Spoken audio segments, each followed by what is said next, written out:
Welcome to Therese Makes History. Season 1, The Dairy Lane Project. Season 1, Episode 8, Turner's Lane. The Walsh Family.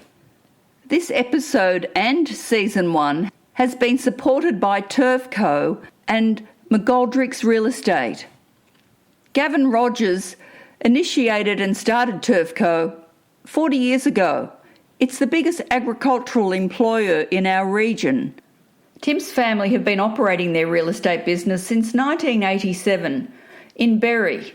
They offer many lifestyle properties, beautiful homes and farms located in our region. And I'm really grateful to Tim for coming on board and supporting this great project. We're getting so much feedback and we're well over 2,000 downloads. At episode 8, we might generate some more, let's hope. Today I'm in conversation with Colin Walsh, known as Cole or Walshy. He was born in Nowra in 1959. His family have been dairy farming in Turner's Lane since the late 50s. Colin's father was Francis Peter Walsh, who was born in 1915 in Nowra. His mother was Jean Margaret Bryce, born in 1921 at Berry Hospital. Colin's paternal side dates back 5 generations, beginning in Cork, Ireland, where on the 29th of October 1824, John Walsh, an Irish Catholic convict, was put on the ship Asia 4, allotted to labour for Alexander Berry. His father-in-law was Michael O'Meara, or O'Mara, another Irish Catholic convict who worked for Alexander Berry on his estate looking after cows on the meadow. Both worked for Berry for 3 years. John Walsh married Michael's daughter Catherine, and they had 3 children and a baby when he died of an alcohol-related injury. His horse returned home without him after a visit to the tavern nearby at Jamberoo.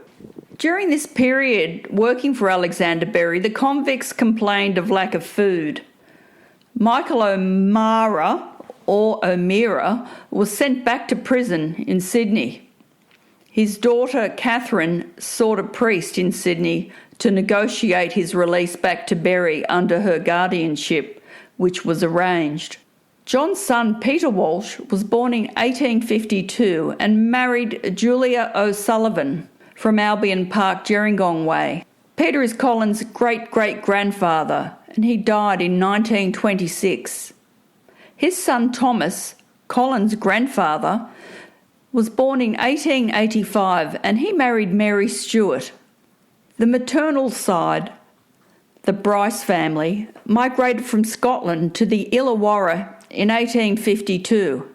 They were Presbyterians. William Bryce and his brother Alexander brought their new brides with assistance from their uncle Russell at Jamberoo. Their sister Anne also came out, settling in Tomarong. Colin's maternal grandfather was Edward James Bryce, born 1896 in Tomarong. He married Dolise Dignam in 1922. She actually carried some Chinese heritage in her genes. Known as Dolly, she passed away at age 39 in 1935 with a fever from childbirth. He was left to raise 4 children, assisted by his elder daughter Jean, who was 15 years of age, Colin's mother. They were living at Far Meadow then. Edward remarried Nora Turner. Her full name was Hannah Nora Turner, who the children referred to as aunty because she was a bit younger than Edward. I present to you episode 8 in conversation with Colin Walsh. I hope you enjoy it. So, Col, thanks for coming in today and talking all things dairy with me for the podcast. You come from a generational family of dairy farmers. Who were the original family members that dairy farmed and where did they dairy farm? Well, my father was born up a Kangaroo River, up Gerringong Creek Road, like Kangaroo Valleys. And he farmed there. He went to school up a Kangaroo River. And when he was 12, he left school and coming, because he was the eldest in the family of 7. Started on the farm when he was 12, and chopping trees down and that sort of thing. So what was his full name? Francis Peter Walsh, known as Frank, of course. Where did your parents, let's just take that back a bit. So he was farming on his father's property? Yeah, up at Kangaroo River, yeah. So Tom's family? Yeah. Tom Walsh? Yeah. Do you recall how large that property might have been? Or? Oh, look, it wouldn't have been a big property. It was up in the back blocks.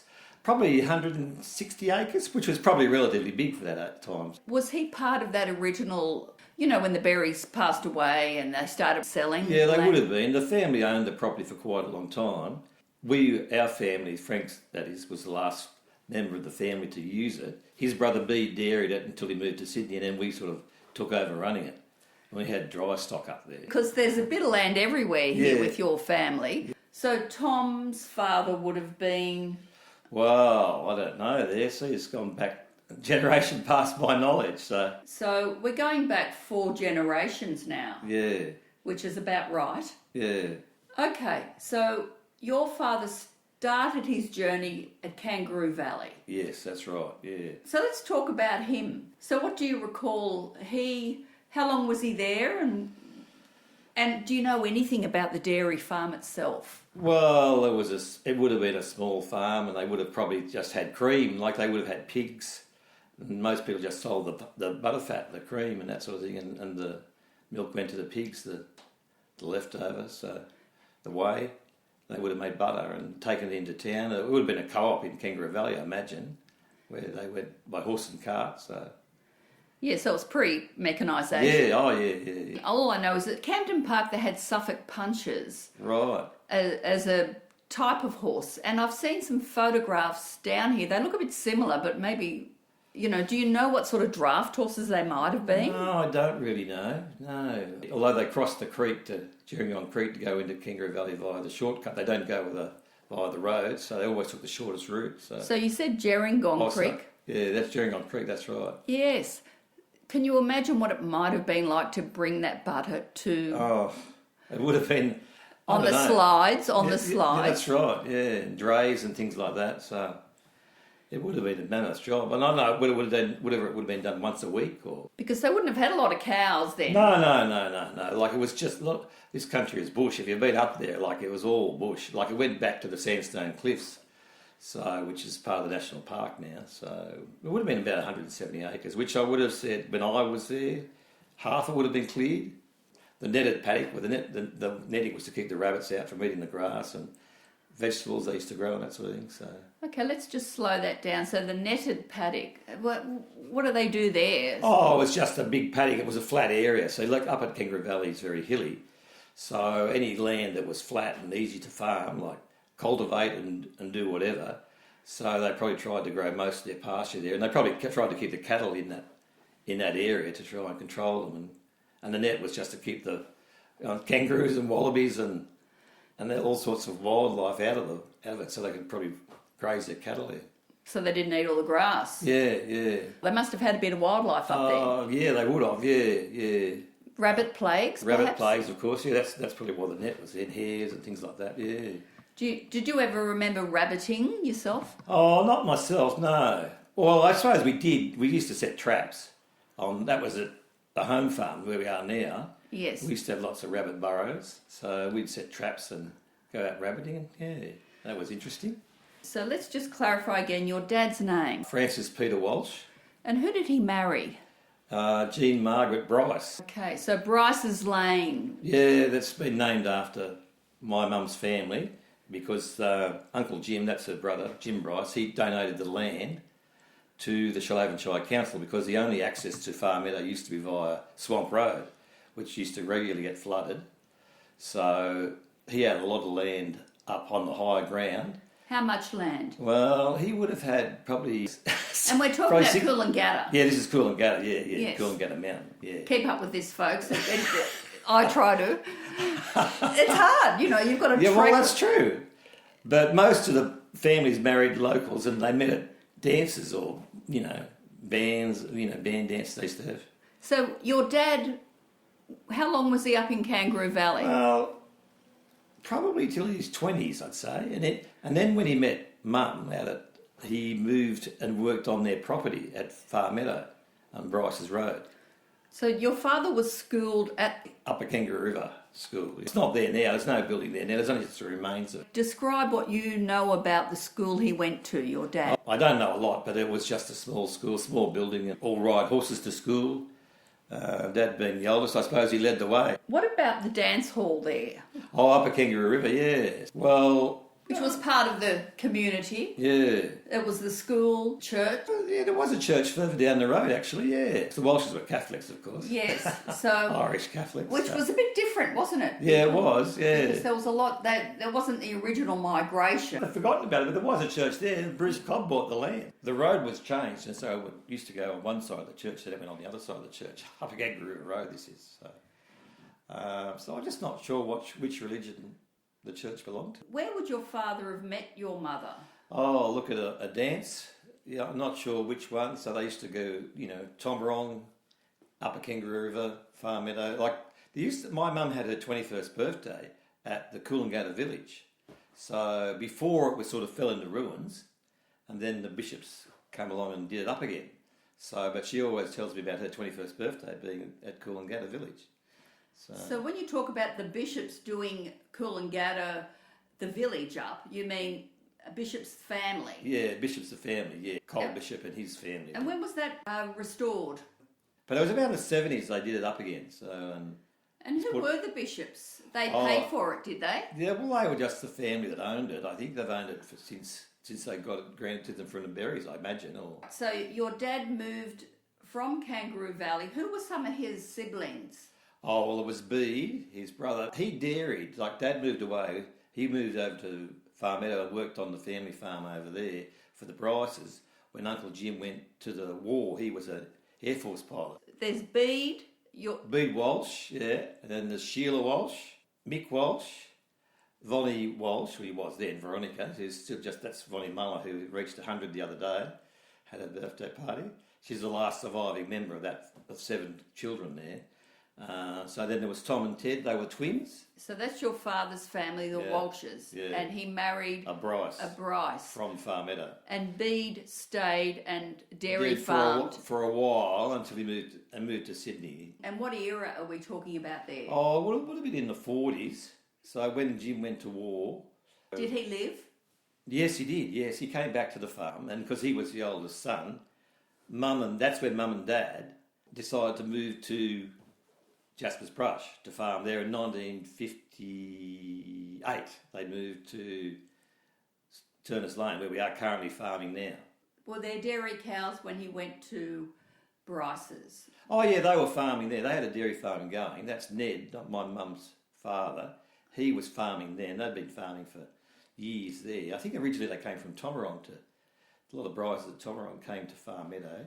How many cows do you know he was milking? Do you know? Oh, probably 60, I know when we milked, the last time we milked in Kangaroo Valley, our family milk was about 30.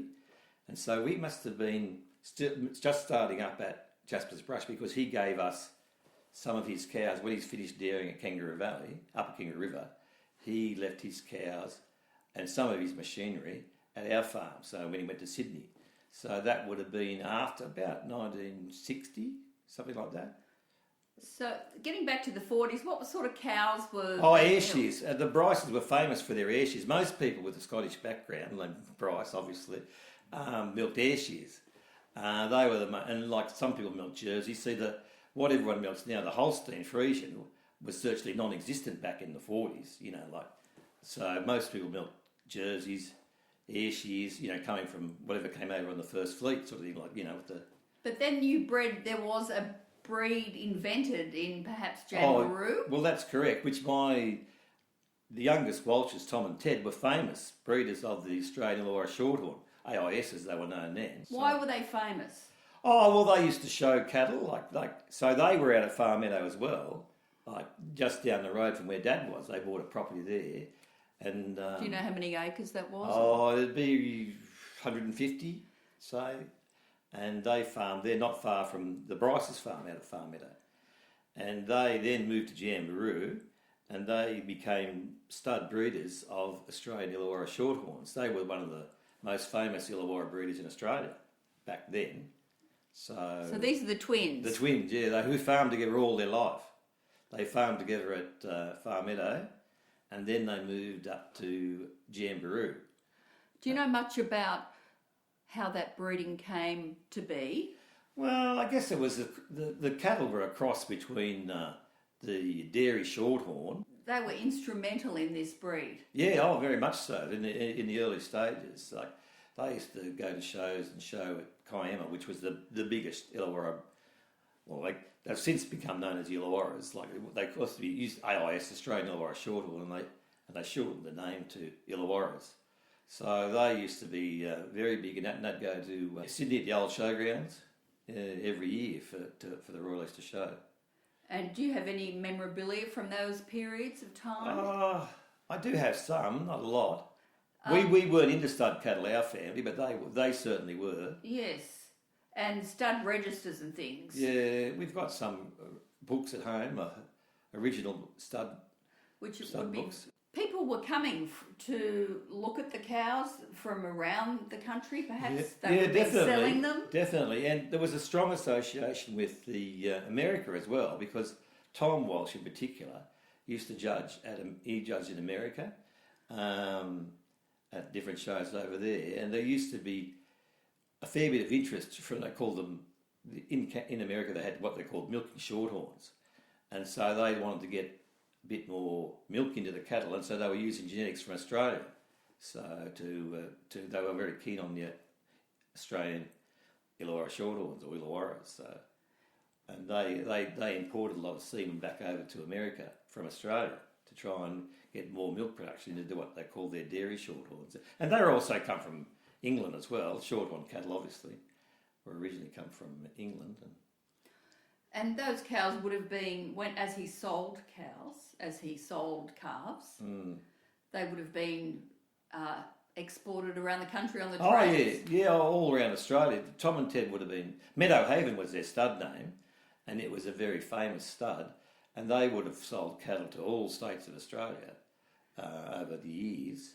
That would have been quite an operation before transport. Yeah, it would have been, yeah. On the road. Yeah, that's right. So cattle transport evolved over time, it's just like everything. So, what about the railways? So Kiama Railway would have been. Well, in the old days of the droughts, we used to buy hay, which used to come on the railway, and the hay bales were tied up with wire. So I always remember one of the biggest droughts would have been probably late 60s, 70s, something like that. We bought hay. And it used to come down on the rail trains, on the carriages, flat tops. We had to go in and pick it up and load it on the trucks. And I remember going in there and trying to grab the bales, and they were wire, like type of wire. Like I've never seen or heard of anything like that before. So to load it on the trucks to bring back out. So obviously that must have been the cheapest or easiest way to bring the hay down when we didn't have major, big B doubles and semi-trailers like we do today. Do you recall any injuries with that wire? No, mostly you had to have pliers, of course, had to have pliers to cut them. So, and the old bales used to be tied up with what they called sisal. So, and then they went on to polypropylene. So, but you needed pliers to cut the wire. What was sisal made of? Oh, I don't know. It was just a sort of a rope, fine sort of a rope, and it was a bit thicker and strandier. So, what were the size of the bales? Oh, they used to be fairly big in those days, like, probably 3 foot long sort of thing, and probably up to 50 kilos, some of the bales, so, yeah. Well, tell me about the dairy. Well, the dairy industry is sort of like bulk vats. Like, everyone used to milk, originally everyone used to make butter and separate it, but then there was a Sydney liquid milk market, and so people used to sell fresh milk then, and produce fresh milk and put it in cans, and then go to the local factory. And then the local factory in Bomaderra used to put it into railway tankers, and then they'd send that to Sydney for the growing fresh milk market in Sydney. So, and that's where milk quotas come in. Like, there was always fear of there being a shortage of milk. So those people close to Sydney, and Nara was included in that area, and Bega wasn't. So anyhow, all the areas close to Sydney, like Taree, Richmond, those sort of areas, Camden, of course, and the Shoalhaven, they got what were called milk quotas. I'm not sure whether you were allocated the milk quota or you had to apply for it. And that was very similar to the time when bulk milk tankers come in. So that was a big changeover from milk cans to bulk milk tanks on farm, and then a milk tanker came and picked the milk up. So a lot of people didn't. Bulk milk tanks were expensive, and a lot of people didn't change over from the milk cans. You've probably heard this before. So it would have been the end of the 60s probably, where milk cans went out and bulk. You couldn't supply the Sydney liquid milk market unless you had a bulk milk vat. So, cans were redundant. And a lot of people didn't swap over their farms from milk cans to bulk milk tanks. How expensive was that transition? Well, I'm not sure if you had to buy a quota or not, or was it allocated? Whether you had to buy a bulk milk tank and buy a quota at the same time. I think quotas were traded. So whether a lot of farmers thought it wasn't worth the expense. What do you remember about those twins, who are your uncles? Uncles, yeah. And when did they pass? Oh, well, one passed in his 70s, so that would be 20 years ago. But Tom, that was Ted passed first, then Tom passed last, which would only be 5 or 6 years ago. So he was in his 90s. So. Did they ever marry? Ted married and Ellen, but they never had any children. And Tom married Shirley, who was a local golfer from Nara. You don't know their last name, sorry? Oh, well, Shirley was a Knox, I think, and Ellen was a Rain from around Gerringong way, for a lot of their relations. From your interaction with them? Oh, just great characters, well known in the, most of the Walshes were known for their drinking and and their ability to spin a yarn. So, but they used to frequent the Jamboree pub a fair bit. I mean, Ted more than he should have. So that's the Irish Catholics. Yeah, that's about. Right. Yeah. Actually, one of the rumours, one of the stories, I don't know if this is true, is that how the Walshes got some of their money to buy the land up at Upper Kangaroo River was that they used to run a still up in the bush.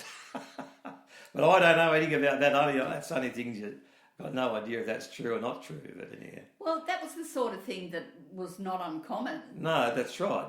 You're up in the back blocks and you could, whether they use potatoes or whatever to brew up something. And did you ever see a slide yourself or the drum? Oh yeah, we used to have one. Yeah, we used to have one in on the farm. We had a slide, which we used to grow corn, and of course you cut the corn by hand. The new generation would have fainted at what we used to do. Had the cane knives and corn cutters, and used to go and cut the corn and put it on the slide, and then take it back to the silo where you had a chaff cutter, and you'd feed the corn by hand into the chaff cutter. Hence, that's why some farmers lost their fingers. If you got caught on the corn. Who supplied you with the equipment? The cane cutters, I suppose there would have been a produce store in Berry or Nara, which, you would have, in the old days, like the co-ops where you send the milk, they used to have a produce store and you'd buy feed there and you'd get equipment from there. And so you're on the dairy farm growing up in Jasper's Brush. Yeah, that's right. So 58, Mum and Dad moved to Jasper's Brush from Far Meadow, and I was born in 59, so I've actually been there all my life. I'm 65 now, so... You're only young. Yeah, that's right. So what are your first memories of dairying? Well, we used to have a little walk-through dairy, which is only used to have 3 double-up bales, so you could only milk at maximum 6 at a time. So, and I used to get over there and milk when I was a youngster. Did they have their legs tied up or anything? Yeah, we used to have a leg rope or a chain with a hook on the end of it, which we used to put on their legs just to pull their leg back, so it made it easy to get the milking machines on. How many cows? cows? Oh, look, well, probably 60 cows. So... what breed? Oh, they would have been a mixture. They would have been some of the ones that Uncle Bede gave us from Upper Kangaroo River when he finished.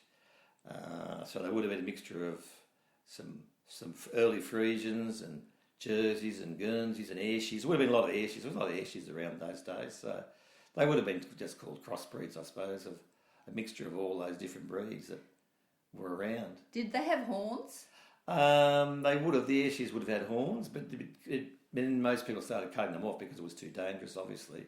Did you remember having the cows cutting their horns off? Oh yeah, well, we did. We used to dehorn the cattle, and How does that? Tell me how that works. well, it depends. So when I was around 10, back would have been in 1970, we used to put a paste on the calves' horns to get rid of their horns. But if they weren't taken off as calves, you had to do them as heifers, and you'd just use the big dehorners, which you'd put on them, which was a bit bloodthirsty. But these days you have to give them anaesthetic if you want to dehorn cattle, adult cattle, so, and even young cattle, I believe. So in the old days there was no anaesthetic, so you always did it in the winter time when the flies weren't around. So describe how it looked, the dairy. So you're dairying. You've got a walkthrough.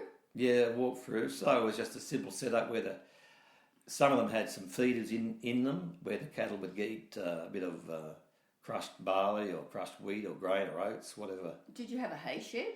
Well, we did. Yeah, it got burnt down. The hay shed didn't. Not long after we moved there. So my brother Peter was playing with matches when he was 4. So that would have been about 1964, and the hay shed got burnt down, but the tractor didn't get burnt. So yeah, but anyhow, we did have a hay shed. Yeah, so I used to store a bit of hay in there. It was beside the silo where we used to put the grain. If you put the corn. So tell me how that worked as a kid. How big was this? Was it one silo? Yeah, just one concrete silo. Actually, my father, when he was young, I was only found out this recently, used to go around with one of the Brennans or Abernathys and build concrete silos as a job for earning extra income. Because, there's a lot of concrete silos around the district still, so they're obviously well constructed. So, do you recall seeing a lot of silos in the landscape? Oh yeah, they were everywhere, and they used to be used too. Like I remember using the silos. Like, so you'd have a chaff cutter, and if you didn't have a chaff cutter, this is going about the 80s or end of the 70s. There was machinery then. Corn harvesters, which used to chop the corn up, and then you'd blow it into the silo. But as it was blown in, you had to get in the silo and throw the corn around by hand with pitchforks, and then tramp it down so to get rid of the air, so it didn't go off. So, were you tramping with the kids? Oh yeah, all the kids were involved in that, so as many as possible. Although there wasn't a lot of room in there. So one time, some clown who used to work for us actually stuck a pitchfork in my hand, pretending to throw silage at me. So. And I put my hand up to protect myself, and he stuck the pitchfork in me. So, and he didn't last long. So, what happened to you? Well, I actually got it. I must have needed a tetanus shot because not long after I got a massive headache, and I had to go to the hospital. And they said that I needed a tetanus shot because it was aching like all. So there would have been a milk run. You would have remembered a milk run.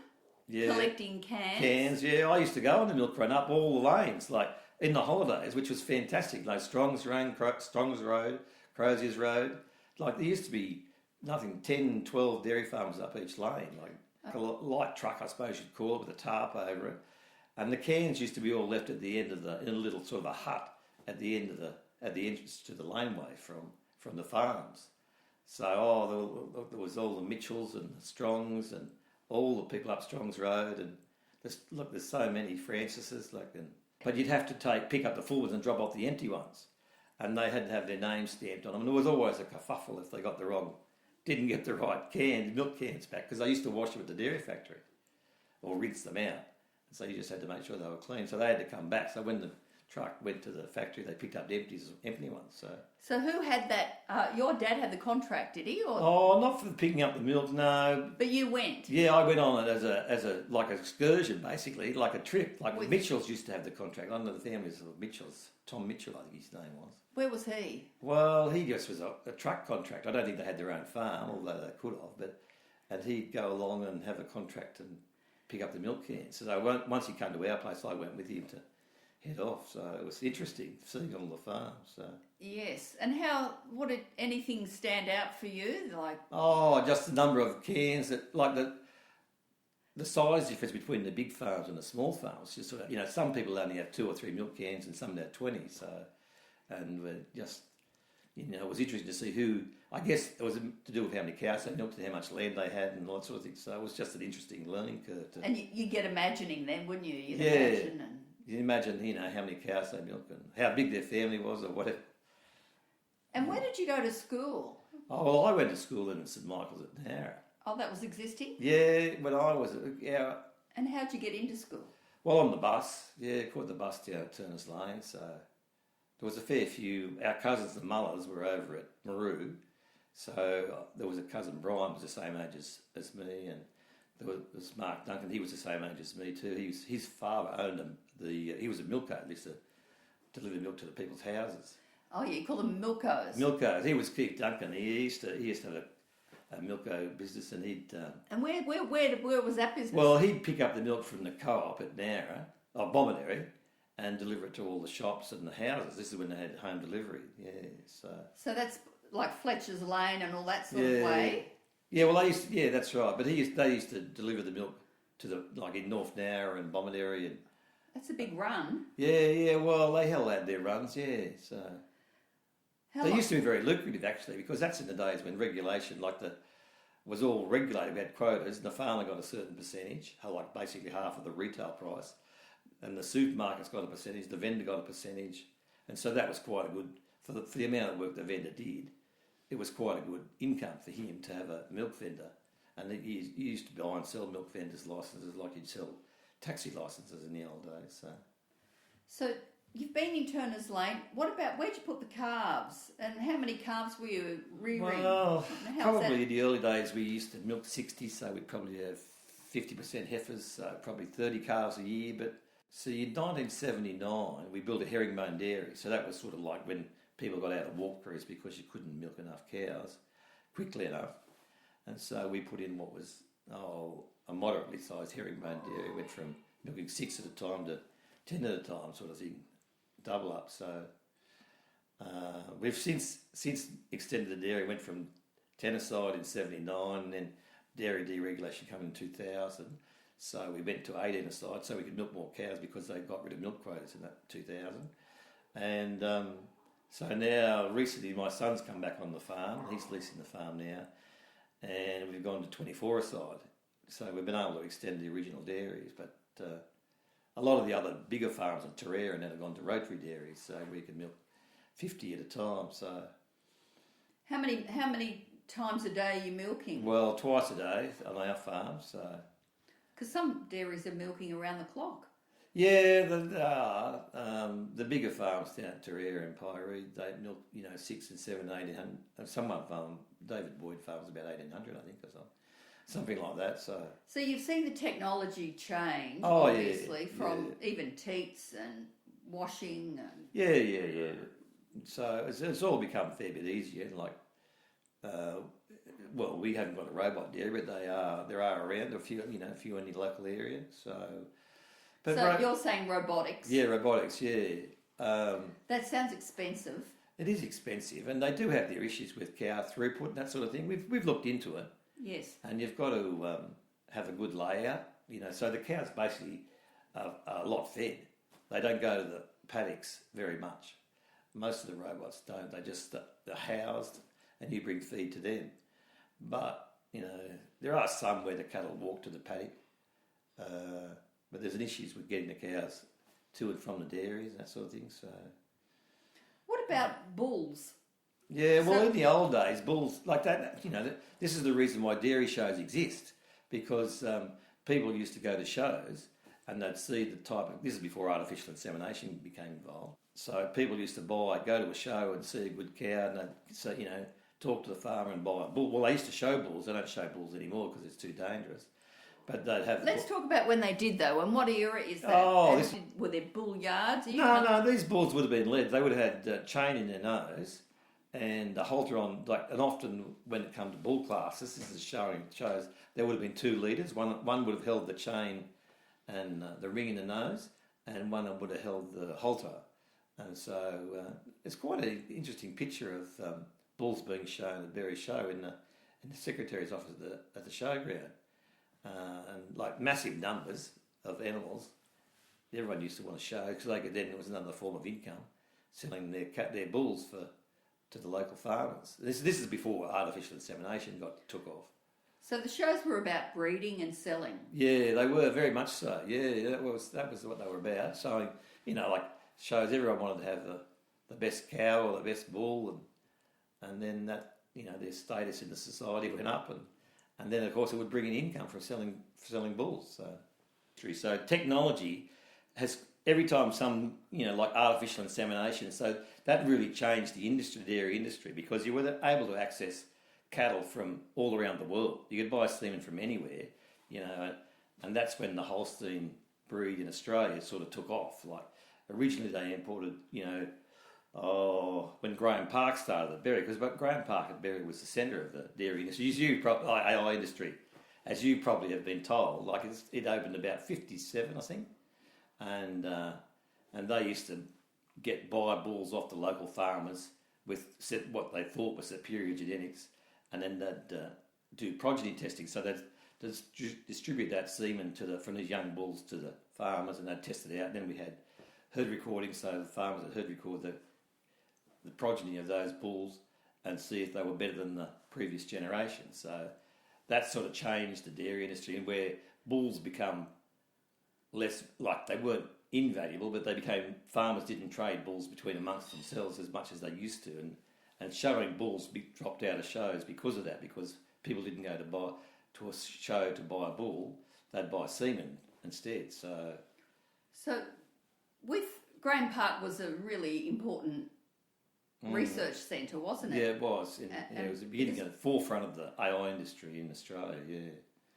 It's pretty significant, isn't it? Yeah, it is significant. It was to have it here in the local area.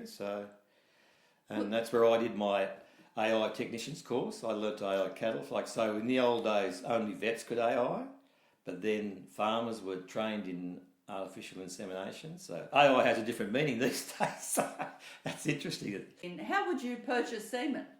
Oh, well, you had to have your own liquid nitrogen tank. And in the original early days, you had to bring your tank to Graham Park, because they have to be topped up with liquid nitrogen every week. But now, at the moment, it's about once a month. So, obviously, if they run out of liquid nitrogen, the semen dies. So there was a company got involved and did a delivery run of liquid nitrogen to all the farmers, because once all the farmers did their own AI work, then you had to have your own semen tank.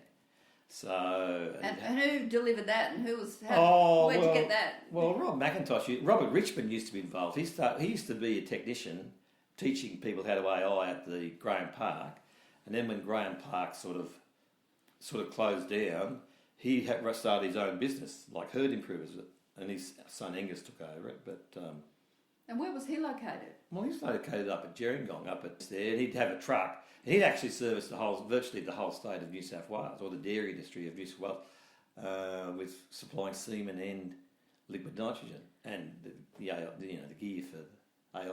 And you mentioned Rob McIntosh. What was his connection? Oh, well, he was just involved. I think his father, Bruce, was very instrumental in getting Graham Park to Berry in the first place. Old Joe Calcraft used to be... he was very involved too as well, because he used to be known in parliamentary circles. So, yeah, they put pressure on the government, and they finally got the Graham Park here open in Berry. Big thing. Yeah, it was a big thing, yeah. It was right at the birth of the AI in Australia, artificial insemination in Australia.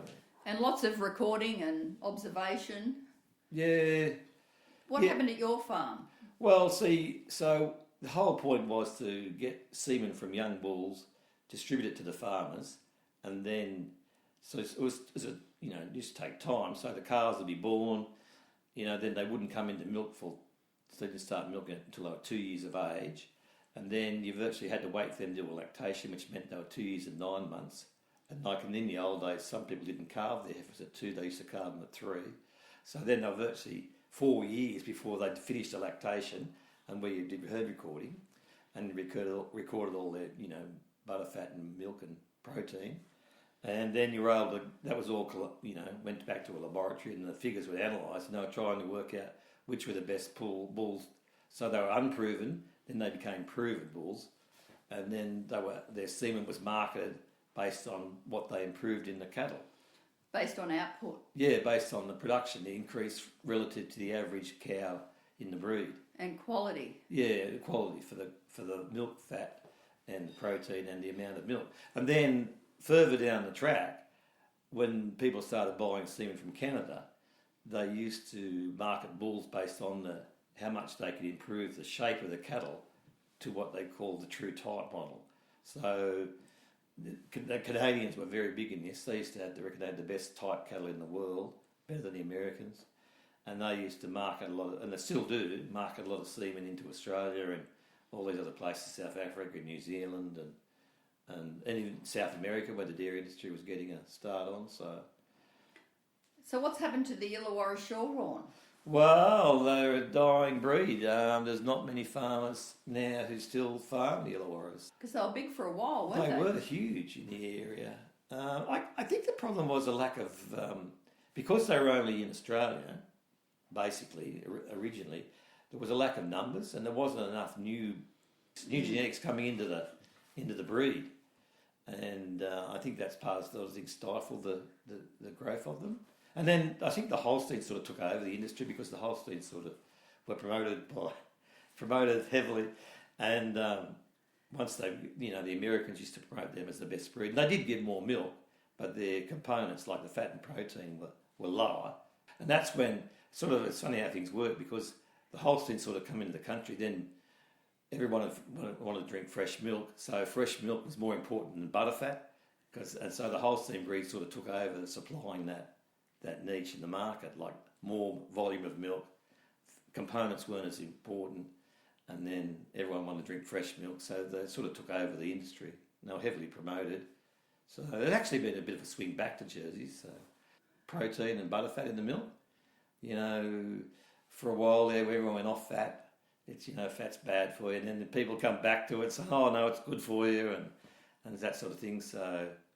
But still, the dominant breed, and in New Zealand, actually, milk a crossbred of the Jerseys and the Holsteins. That's by far the largest number of cattle to milk, rather than pure Holstein or pure Jerseys. It's the crossbreed, so because you get a combination of extra milk and extra fat and protein as well. So. And where are they big in New Zealand? In New Zealand, yeah, huge, yeah, about 85% or 7, around that sort of number would be crossbreds, Holstein and Jerseys.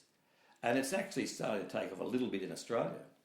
What about diseases over your time and with milk production and cows? Was there any, like there's some obvious ones that occur, but anything dangerous to the industry down here? Oh, well, tuberculosis was a big one. Like, people used to, I don't know if there's a vaccine for tuberculosis or not, but it had to be eradicated. And what era is that? Oh, this would be going back in the 70s. Yeah, it would have been. TB, as it was called. So we had big eradication programs where the district vets would come and blood test your animals and make sure that you didn't have it, and if you did, they were eradicated, sort of thing. So anything that was slightly positive, they used to do it. They had a test, and anything that was, even if they didn't have it, they used to get rid of them in case they did, because they had a slight indicator on the test that there might be a problem. So.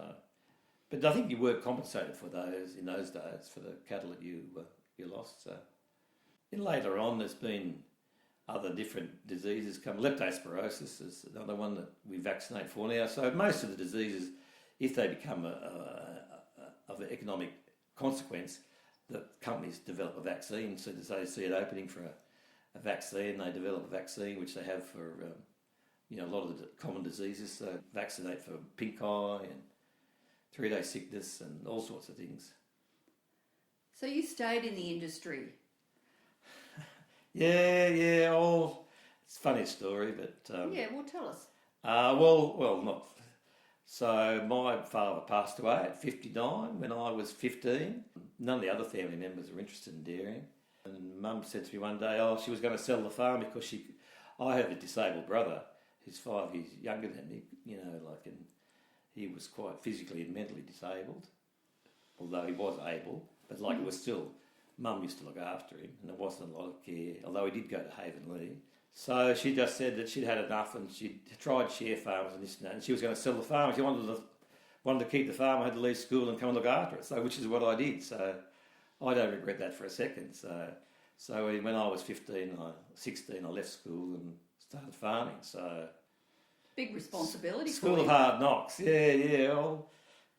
I worked with a share farm. How'd you go with it? Yeah, tell me that. Oh, well, look, it was what I wanted to do and I loved doing it. So I never really thought twice about it. It's just I loved doing it. So you worked with share farmers. So you mean at Turner's Lane? At Turner's Lane, yeah. So some families came and share farmed. Yeah, well, I thought the family thought I was too young to be there on my own, like running the farm. Even though Mum was there, I was still living at home with Mum.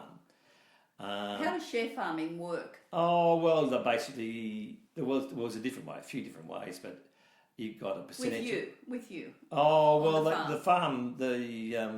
the share farmer got a percentage of the milk check, so it was a third, and it depended if they supplied labour or they didn't supply labour. If they did all the work, it could have been 50-50. So most things were based on the milk check, but some of the farmers had a number of cows they milked and. Yeah, did they live there or did they? Well, yeah, they did. We did provide a house for them, so that was pretty much essential. If you wanted to have a share farm, you had to provide a house for them on the farm. Is that still there? Yeah, it was. See, the farm's not just hasn't been the farm. So, like in '59, we bought 120 acres, like Mum and Dad. Where? And then at Turner's Lane. Yes. Yeah.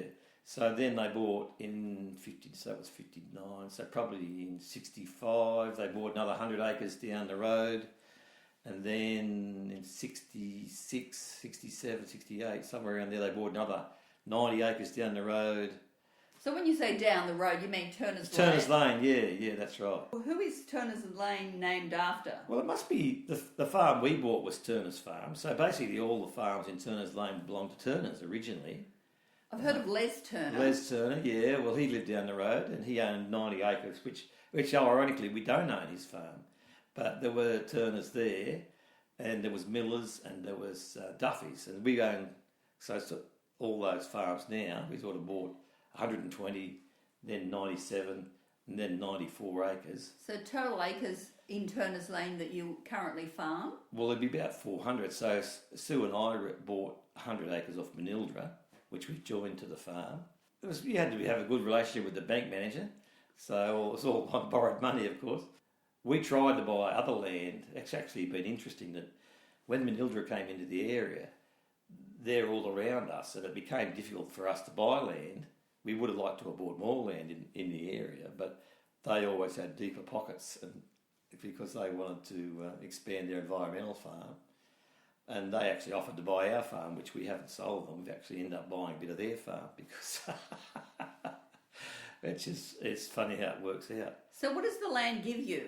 Well, so basically you're growing grass for cattle, and the more grass you can put into the cattle, the more income you make. So a third of the cow's diet comes from grain, and then the better quality grass you can put in. So we're always trying to grow good quality grass, ryegrass clovers, to try and feed the cattle and try and get most of our milk income from grass. So that leaves more profit in your back pocket so you can pay your loans off at the end of the day.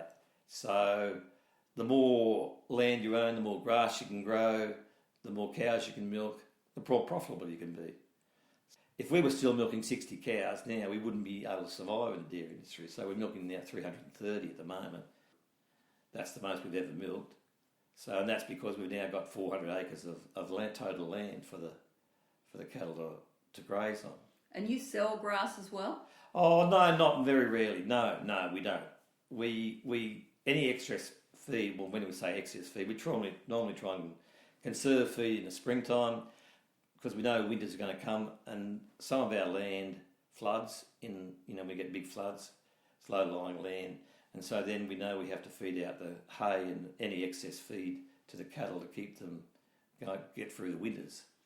So who are your siblings? Can you name them and how many? Well, as Margaret's my oldest sister, and then Dorothy's she's second, and then Peter's my brother, Kevin's my brother, and then there's myself, and then Mark. He's my youngest brother. He's the disabled one. So he's still 60 though. So that wasn't. It wasn't imagined he was going to ever get to 60 when he was born, so... It's quite amazing, isn't it? Yeah. Big responsibility for your mum with your father dying and all the kids. Yeah, it was a lot in a small period of time. Yeah, he was... Well, I injured my foot badly when I was 5 and Mum was in hospital. She had a tumour, which is part of the reason Mark's disabled. She didn't know it at the time. He passed out on the table a couple of times, had to be brought back to life because of the loss of blood. And she has quite a rare blood type, so at the hospital they had people who had to ring to come in to donate blood to keep her alive. So What hospital was that? that was in Nowra Hospital, in Shoalhaven Hospital, yeah. And what era? That'd be 1964. Yeah. 1964 Mark was born. And so they had a list of people they'd ring to come in to get blood, to donate blood to, for this rare blood type. And actually it's interesting because my daughter has the same rare blood type, which is, follows through, so... Let's talk about when you got married and who you married and... Well, sure. I got married in 1980. Married Sue McIntosh. Her family did dairy farming in Kangaroo Valley at one stage, but since when I met her, they'd sold the farm. But she was very knowledgeable about dairy farming, so obviously a good catch. You're laughing. Yeah. Was she a good work partner? Yeah, no. She was a lovely person. I went to high school with her, actually. She was a year younger than me, so I knew a bit from high school. So where was high school? Bommery High School, yeah. So it had only recently been open, about 5 years when I went there. So. And your kids, are pretty. I'll get to you. You've got 2 kids. 2 children, yeah. And their names? Justin and Melanie. And who did they marry? Well, Justin married Libby Williams. Her father was a local doctor. And Melanie married Lane Green. He was a Kiwi. He's a Kiwi, and he was over here playing football. He was hoping to play in the NRL, but tragically his father was killed in a mining accident in New Zealand, in the South Island, and that interfered with his plans. But anyhow, he was lucky he met Mel. So. And what a gorgeous family they are. Yeah, the lovely family. Yes, 4 children. So. And now look, there's a bit of athletic activity going on in that family, and probably. Yeah. So, did you play sport yourself? Well, I did. I always played local football, but it's sort of junior football at Berry. But as I tell my grandchildren, things were different in those days. Like, Mum and Dad didn't have Saturdays off to go to the football, like they used to work, and I used to get cars around all Milton and in the back of a station wagon. Half the team would go in one car, and half the team would go in the other car, and see, Mum was sort of at home with Mark. He didn't travel very well, and Dad would come occasionally. They hardly ever went to the football to watch the football, but I loved playing football, so I played till I was 16 or 17 or 18. Have you been able to go on holidays much? Oh, not in the early days, but as my son Justin sort of says, because he's busy farming, he revolves his whole farm around going on holidays, having a holiday every year. So he's gone to, so most farms in the local area have year-round calving. So he's gone to seasonal calving, where he calves only 2 batches of cattle twice a year, and that's based on not having any cattle calve at Christmas time, and so he goes on holidays then. That's why, hence he's going on holiday in January. So it seems to be a workable system. So he concentrates all his calving and getting calf at 2 times of the year. So and that's based on when he wants to have a holiday, and also milk price. I shouldn't say it's just based on that. It sort of lines up with the profitability of. We don't get a flat price for our milk. We get most of the higher price for our milk in wintertime. So we make sure we have most of our cows calving coincides with the pricing. Yeah. So and he maximise that. Yeah. So you're quite you've got some land at Coolangatta as well. Yeah, that's right. Where's that from? Well, that's part of the Bryce's estate. So that was left to Mum when her brother died or her father died, and it went to her brother. Well, actually, he used to use it, and then it was always to go to Mum once he wasn't dairy farming anymore. So and it's transferred to Mum, and now it's transferred to the 3 brothers that are left. You? Yeah, Peter and Kevin. Do they farm? No, they don't farm, so we're the only ones who use it. Peter did farm for a while, actually, with me, like when we took over the farm, after we got rid of the dodgy share farmers. So tell me about what you do for the dairy industry. Like, do you have a history of, everyone calls you Walshy, I've heard. Oh, right. And, well, they do, the blokes. There's Walshy or whatever. And I think, oh, yes, that's Cole. So tell me are you involved actively? What are you doing? Well, I used to be involved with the New South Wales Dairy Farmers Association for a long time. That was the union of farmers, basically, which used to have input to dairy policy. But that's sort of since I'm not as active as I used to be, and now it's sort of folded into the New South Wales Farmers Association.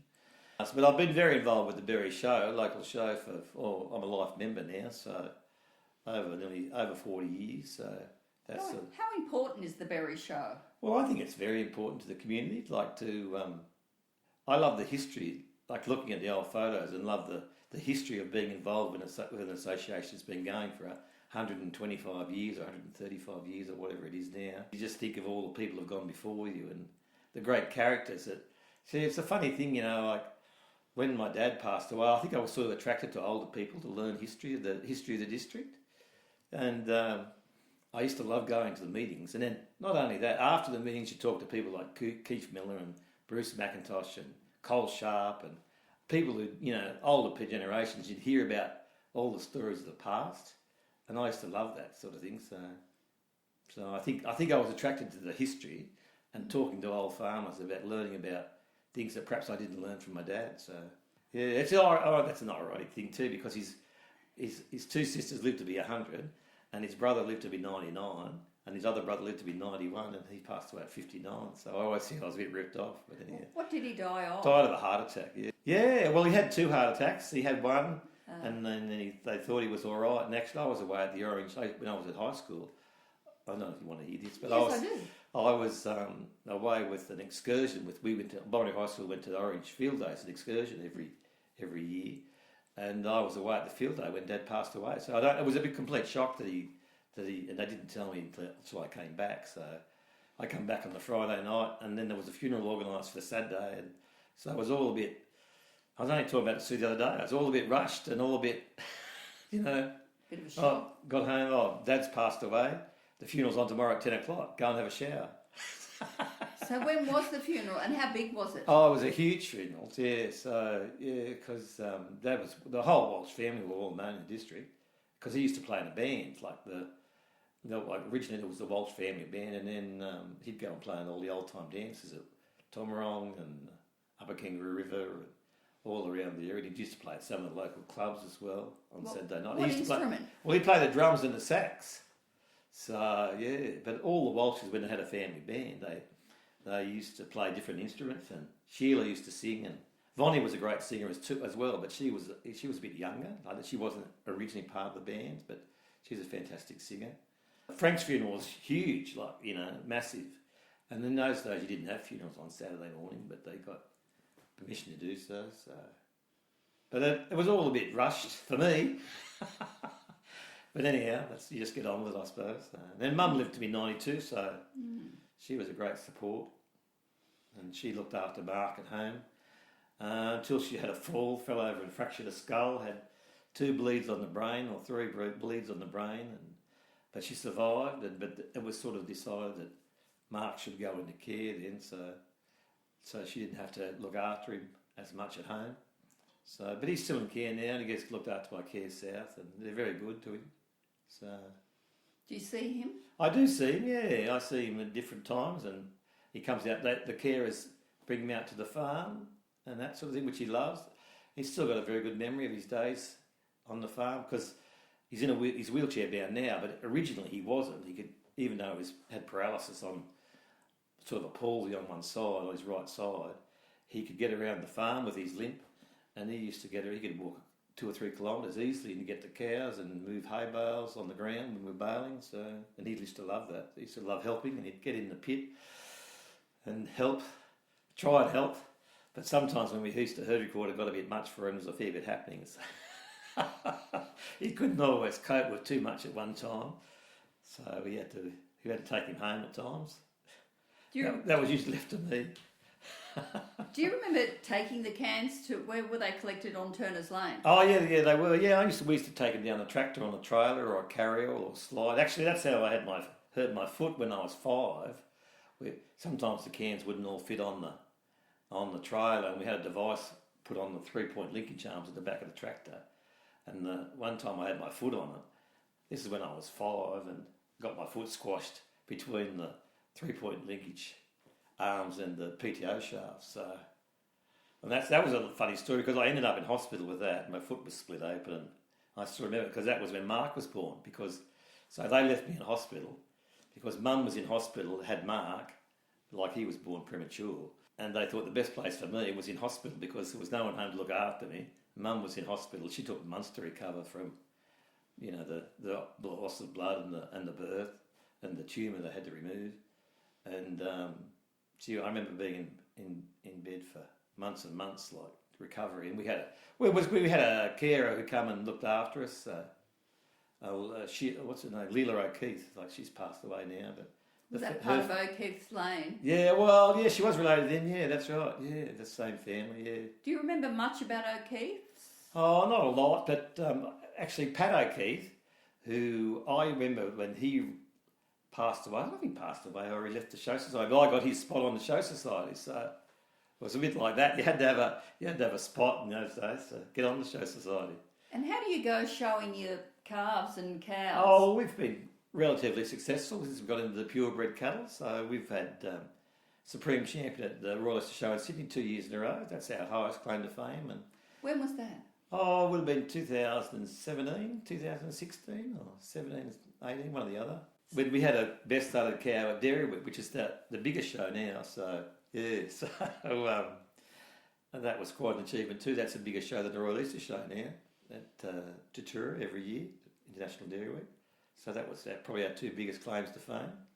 So when you're talking about some of those older farmers from Berry Co-op, were they? Yeah, Berry. We used to supply Shoalhaven Co-op, but most of the people I know supplied Berry Co-op.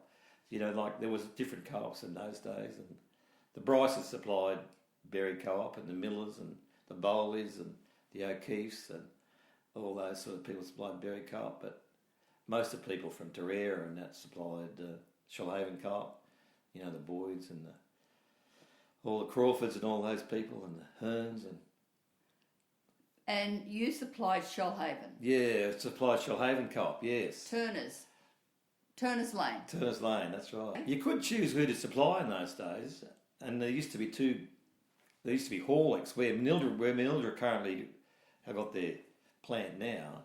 That used to be a dairy factory, and it was called Horlicks. So they used to compete for milk, Shoalhaven Dairy Company and Horlicks, and there was Berry as well, but they used to compete for milk. So Horlicks used to make different products out of the milk.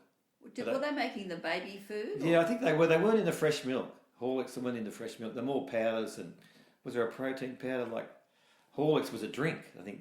Was it an international company? Yeah, I think it was. I think they were based in Europe or something like that. Yeah. And the other co-ops, were they owned collectively? They were owned by local farmers. Yeah. That was a difference. So, what buildings currently exist on your farm that were there when you purchased? Oh well, there's not many. There's a shed and a silo, concrete silo.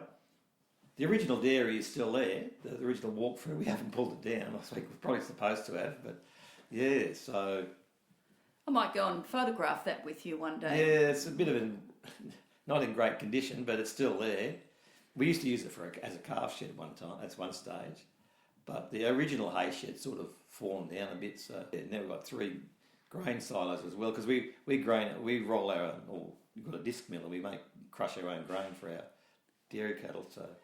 Is there anything you want to say, or...?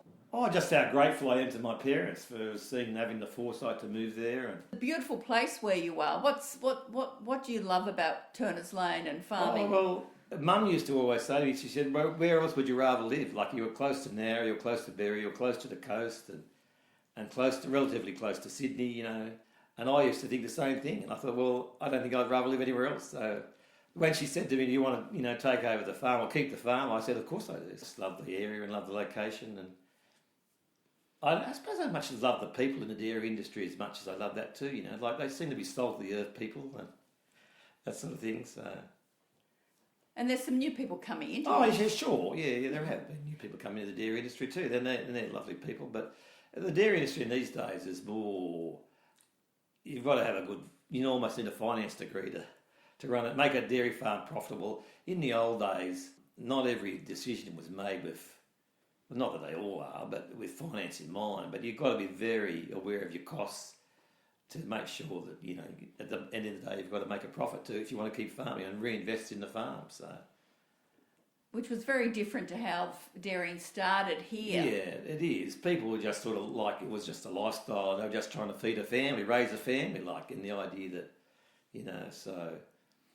And most farms, the amount of cows they milked was relative to the number of children they had, sort of thing. So you had to have enough to feed your family and maybe give some of them jobs and that sort of thing, so provide a job for your family. So. What about the Catholic Church? You done much with the church?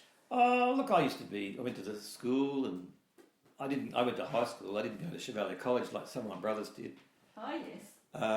That's at... Barrow. Burradoo was the location, just down from the college.